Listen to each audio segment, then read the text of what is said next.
Well, let's begin the Shoud. And I'd like to begin with a little story. This is the story that takes place a long, long time ago. It's the story of Giuseppe, a very brilliant, talented sculptor.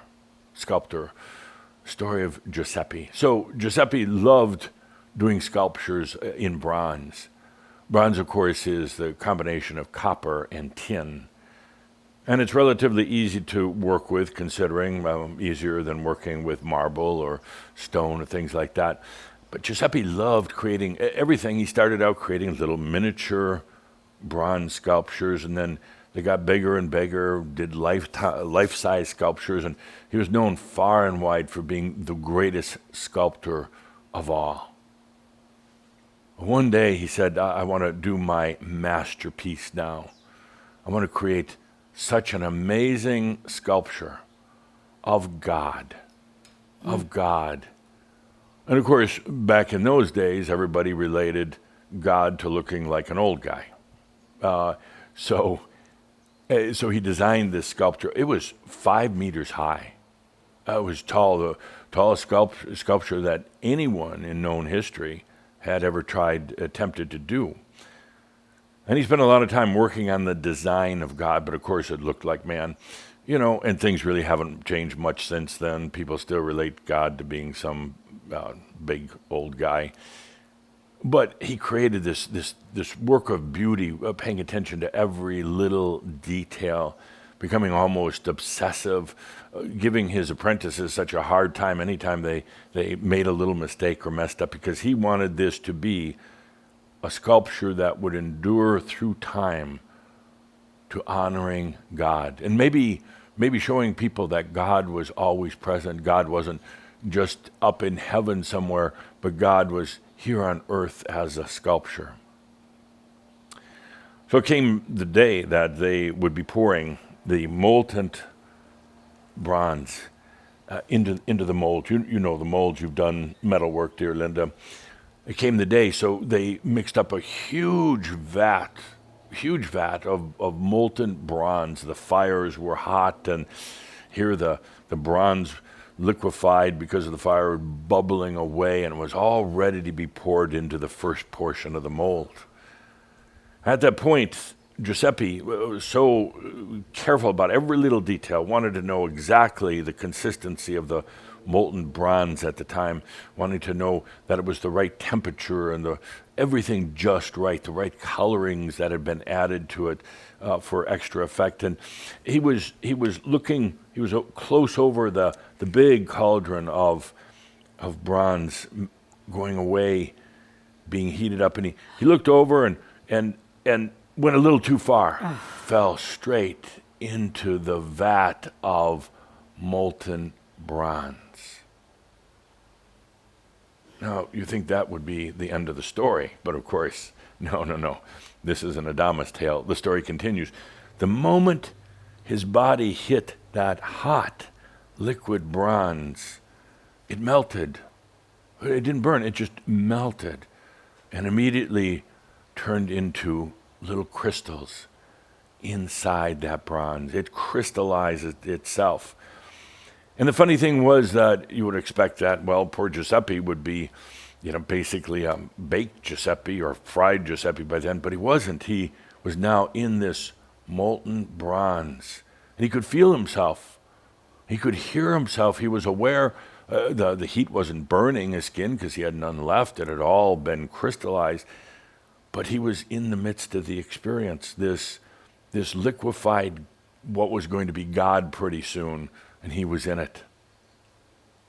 Well, the apprentices were busy and distracted. They had a lot to do. Giuseppe had given them so many instructions beforehand, how this had to come off just at the right time and done absolutely right. So without regarding where was Giuseppe, they thought maybe he had slipped out to go to the restroom. They poured the molten bronze into the mold. And then they poured the other half and put them together and let them set. And now, here was Giuseppe cast into his own sculpture. the bronze cooled off and they removed the mold and admired the beauty of this very, very tall sculpture of God, were amazed at how it looked now, not just as a casting, but how it looked in real life. It was so tall and it looked so powerful and was very assuming in its authority and its power. Well, they were busy doing all the touch-up on this statue and finishing off some of the rough edges, tweaking it here and there, and nobody bothered to ask where Giuseppe was. And that statue sat for a few days before it was ready to be taken by an army of men into the village square and erected on top of the stand that they had put together. And here's Giuseppe inside the statue, literally fused into the bronze. He could hear himself. He could feel himself. He could hear the others talking, and he wondered, how come nobody's saying, where's Giuseppe, where's Giuseppe? But, well, he was known to love the women in town, and they just figured he must have ran off with some young woman and perhaps maybe never come back. But it was their task to put up this beautiful sculpture, which they did. And now, here's this sculpture of God looking out onto the village and onto the village people with Giuseppe cast inside of it. Locked in, couldn't get out. He tried screaming, nobody could hear. He tried pushing his way out, but oh, that bronze was so strong, nothing would do. He wondered what next for Giuseppe. It wasn't too long before people actually kind of forgot about him. Again, they assumed he ran out of town with someone or something, or who knows. But pretty soon, the villagers would come by every day and honor this statue of God, not knowing that Giuseppe was looking at him, could feel him, could see him, could hear him. And then one generation after the other, admiring this statue of God, people came from far and wide to see this work, and pretty soon they forgot who actually was the artist that did it. It was just God. Pretty soon the tales around the countryside came to be that this statue just appeared one day, and it had some odd characteristics. That even though it was just bronze, it almost appeared at times to be alive. Some claimed that at night it glowed a little bit. Some claimed to hear voices coming from it. Generation after generation, they filed by on the statue of God here the whole time, Giuseppe looking out at them, wondering if he'd ever get out of the statue. He became so ingrained in the statue after a while that he became the statue. There was no longer really a Giuseppe, there was just the statue there. He forgot about who he was. He forgot his name after a while. He was now just the statue. And stood there day after day for all to admire and all to worship. Many generations went by now, and the toll of the elements began to show up on the statue. The wind, the rains, the storms, especially the pigeons. And slowly, the statue of God, created by Giuseppe, started to wear away. Pretty soon, it didn't have the same charm it did when it was new, in its first 100 years. Pretty soon, it was just getting old and dirty. People from around the land stopped coming by to visit it. People in the village stopped coming by to worship it or ask for prayers to be answered. Pretty soon it was all but forgotten. The shrubs began to grow up around it, trees towering over it. And pretty soon it was just all but forgotten, here with Giuseppe locked in. And then one day, 1,000 or more years later, with the statue of God standing there over the village, but now pretty much forgotten, one day a big storm came up.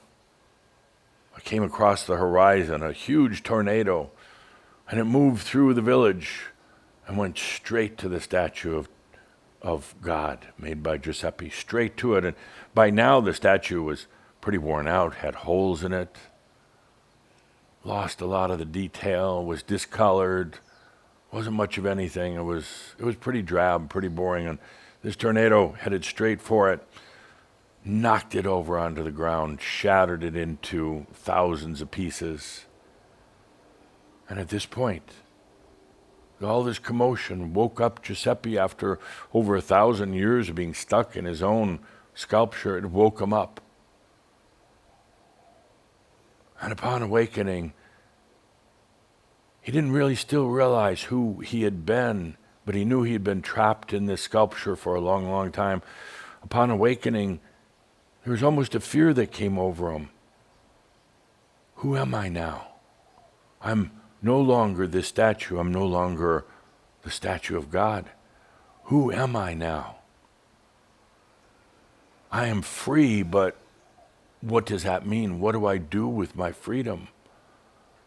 I'm no longer cast into this statue. The statue is all in pieces now, scattered near and wide, but who am I? I have no identity anymore.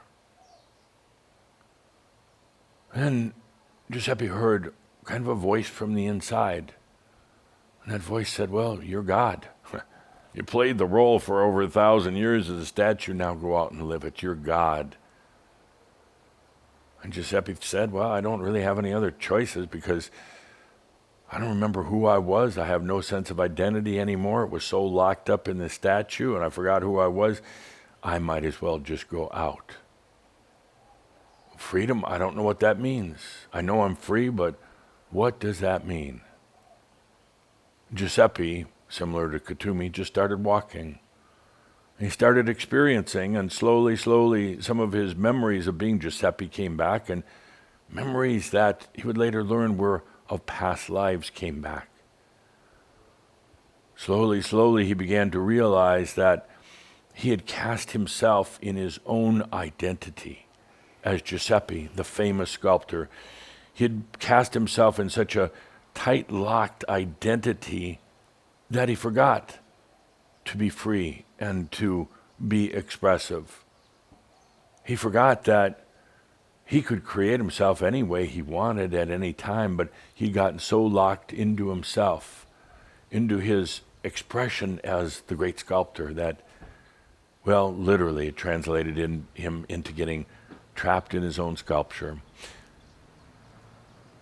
So he walked a lot and traveled and met people, and all the time resisted ever building a defined identity again.